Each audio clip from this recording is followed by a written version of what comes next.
Madrid'e giderken Rodrigo'ya ulaşabileceğimi tahmin etmemiştim. Kendisi Madrid'de profesörlük yapan bir mühendis. Aynı zamanda DnD'nin 5. edisyonunu İspanyolcaya çevirmiş. Daha sonrasında da kendi hikayelerini, kendi DnD kaynaklarını yayınlamak için bir şirket kurmuş. Hem mühendis altyapımız hem de onun geldiği konum ve benim gitmek istediğim yer ortaklaşa olunca kendisiyle biraz görüşmek istedim. Bildiğiniz üzere bu alanda şirketleşmek, bu hobi için Türk bir marka oluşturmak istiyorum. Bu yüzden de bu tarz insanlara ulaşmaya çalışıyorum. Videoda kendinize pay çıkartabileceğiniz bazı yerler olduğunu düşündüğüm için aynı zamanda röportaj gibi bunu yayınlamış olacağım. Her sorudan sonra da Türkçe olarak bu konuyla alakalı ne düşündüğümü size aktarıyor olacağım. So let's start with D&D books. You translate D&D books into Spanish. Did you reach out to them, to wizards? No, they actually reached out to me because was one of the authors of a book for D&D 5 in English, The Tome of Beasts, which was published by Cover Press. Some people in the Spanish role-playing game business knew that I knew about D&D 5, that I had translated other games. My advice here to anybody is that take any good opportunity that you can, because you never know at which point in the future it could turn into a different thing. Of the creators read a prologue that I wrote for a novel, a fantasy novel of a person that I knew. And that is a job that I did for free. I'm not going to charge for a prologue. I did it happily. And strangely, that page turned into one of the best jobs that I have had. So you never know. Try to do things well. Of course, not say yes to anything, but the things that you do it well, and in time, some people will end up noticing.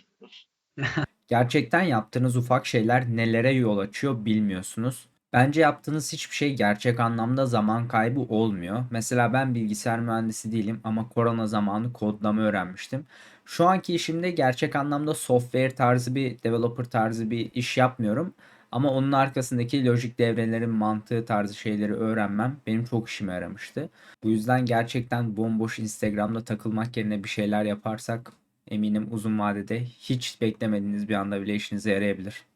What is the most important thing for the D&D or any other tabletop RPG games getting more popular in Spain? I think that it was a combination of things that they played D&D. And when I asked them, and do you play other role-playing games? They told me, what is a role-playing game?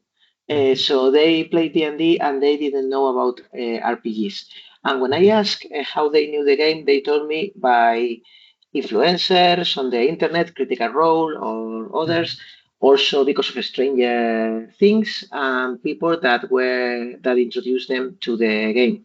I don't think the translation of the rules was as important to this popularity, but the fact that the rules were available in Spanish when the popularity started to begin helped the game a lot. I don't know the actual numbers for the books because I was just the translator or the localization coordinator, but I knew that they were big because there were several reprintings.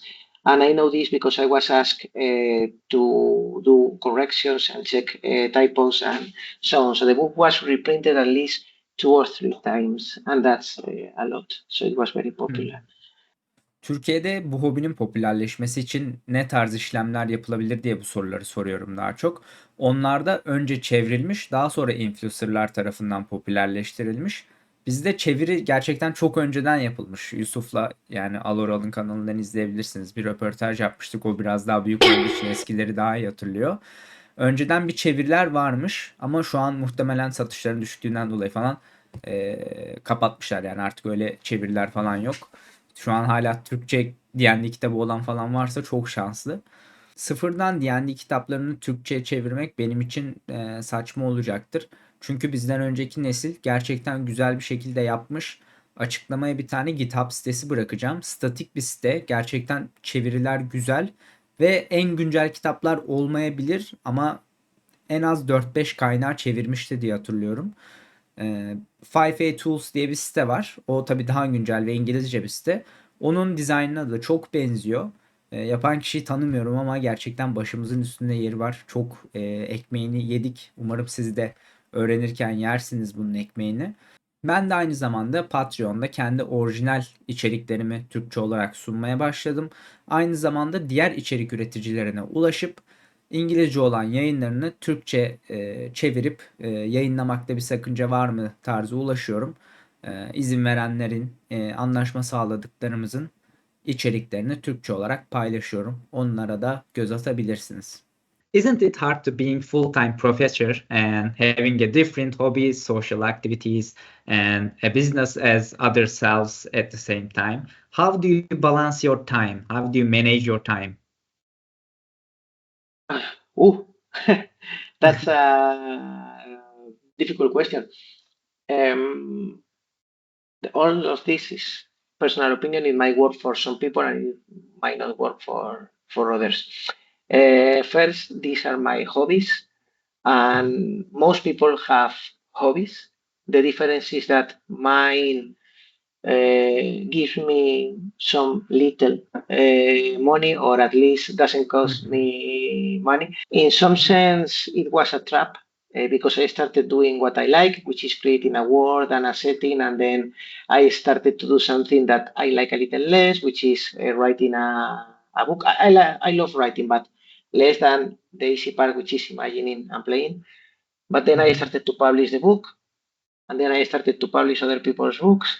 And I don't know if I have trapped myself in an activity that myself I don't like, which is filling Excels, doing taxes, talking with printers, managing people, and so on. But at least I enjoy the result of what I do. But sometimes I get tired of this because it's a lot of work. When I stopped translating DnD 5, I had translated several books, and I didn't stop doing that because the translation was going to be moved in-house. It's a coincidence that happened. That happened a couple of months after I left, but it was because I realized that I didn't enjoy the process any longer. For instance, I decided I had translated too much and I wanted to create, and that change was something that I could be able to do because it was not my main job. If not, I wouldn't been able because I would miss salaries and things like that. When I wrote my first game, I did that at the same time that I was writing my PhD thesis. So I did a lot of difficult things at the same time.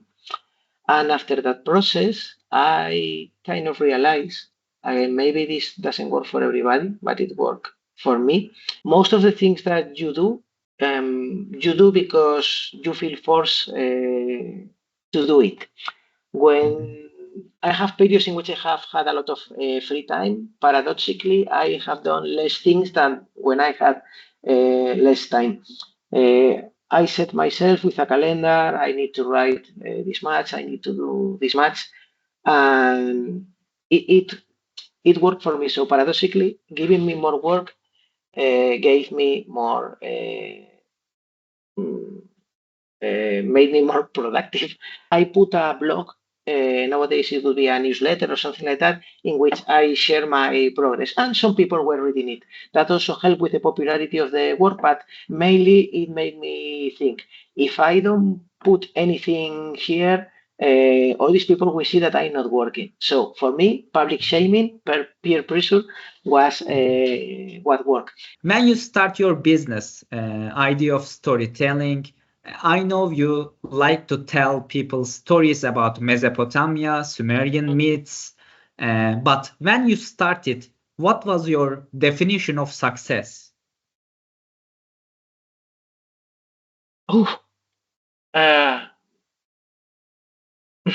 At the moment, I feel that I have never succeeded completely But then an exercise that I do is to look back at my past self and ask this person if what I am now would be something that he will be happy with. If you create some material and put it online and 10 people download it, you have made 10 people happier. And from that, you go to the next step, the next step, the next step, and so on. So success never and always. Sorry. My personal advice to you is if you are happy with your engineering job and you envision yourself working as an engineer the rest of your life, my advice is that the games part stays as less professional as possible. It's okay that you get money from that, you use that money to improve production values and things like that. But when something becomes a job, it loses part of its glimmer and the pleasure that provides. And if you have the possibility of getting the money that you need to eat and to live from other sources, I think that's better because that way you can create what you want, how you want, and that's a privilege that not many artists have. So that's my advice because that's something that has made me very happy. And I have seen other people that when they had the opportunity move into working full time at games, and I think they are less happy than. Siz de neyi kovalıyorsanız asla bırakmayın. Genç olmama rağmen zamanın çok hızlı geçtiğini her geçen gün daha iyi hissediyorum. Hepimiz için söylüyorum, daha çok çalışmamız lazım. Yani sadece D&D özünde değil, dünyadan gerçekten çok geri kalmaya başlıyoruz. Bunu da başa gelip gidenler değil, bizim gibi genç nesil düzeltebilir. O yüzden herkes kendine iyi baksın. Kovalamaya devam edelim.